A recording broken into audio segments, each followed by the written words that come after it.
Hi, I'm Peter. This is the Peter Health Channel, and this is part three of Unifying Theory of Doctors Malone, Kory, and McCullough. In the last couple of videos, I explained that my theory is that to be a hero of COVID land, you have to have a working class childhood, and second thing is you got to not have young children during COVID land.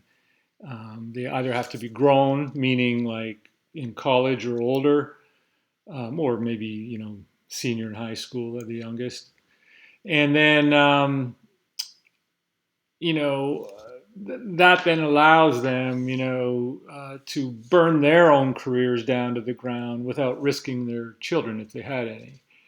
And the blue collarness is the part that allows them to see right away just the bullcrapness of the propaganda.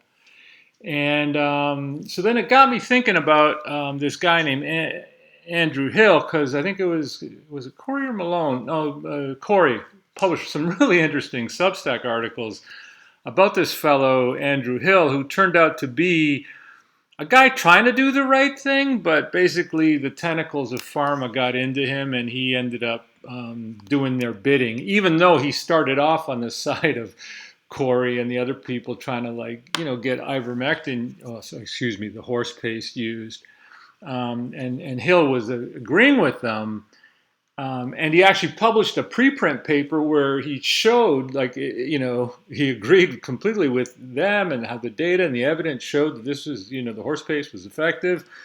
But the conclusion, which was clearly not written by him, says, oh, but we can't use it. We got to do some tests. That'll never happen. So that shocked people like Kory and this woman named Lawrie. And just listen to this little bit of a video on Odyssey.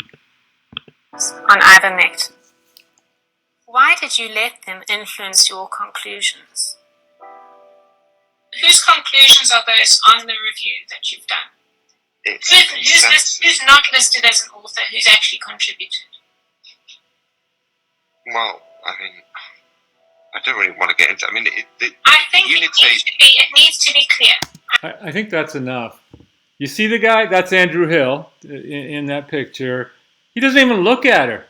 He doesn't even look at her. He's having a Zoom call, and he's looking at the floor. He's like, looking over here. He just will not meet her eye to eye. And she's saying, why did you let somebody else write your conclusion, which completely contradicts your paper? Like, who the hell are you? You know what I mean? And the other thing about her, I was trying to find out about her, and I couldn't find if she has any kids or she's blue collar or whatever. She's in England and very private. Google couldn't find it.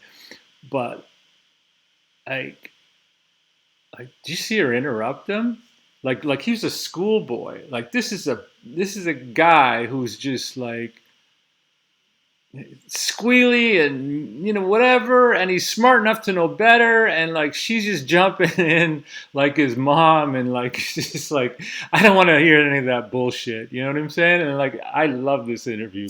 Lawrie should be given a damn medal, right? But so what about Hill? Could not find any biographical info. This is like Dr. Andrew Hill, Liverpool, and there's all, Andrew Hill is a common name.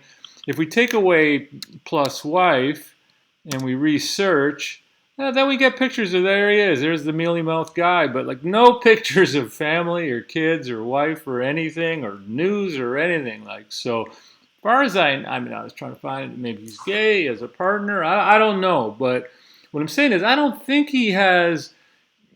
And he might. If he does, he has young kids, and he's really hiding it from social. So one reason he might be this F-tard is that he does have young kids, and he's gone to great lengths to keep it off of social media. So you can't find anything about whether his wife and kids. Or maybe he doesn't have any, and he's not blue-collar raised. He's like patrician raised, silver spoon type, or at least, had the idea of, born of a royal bloodline.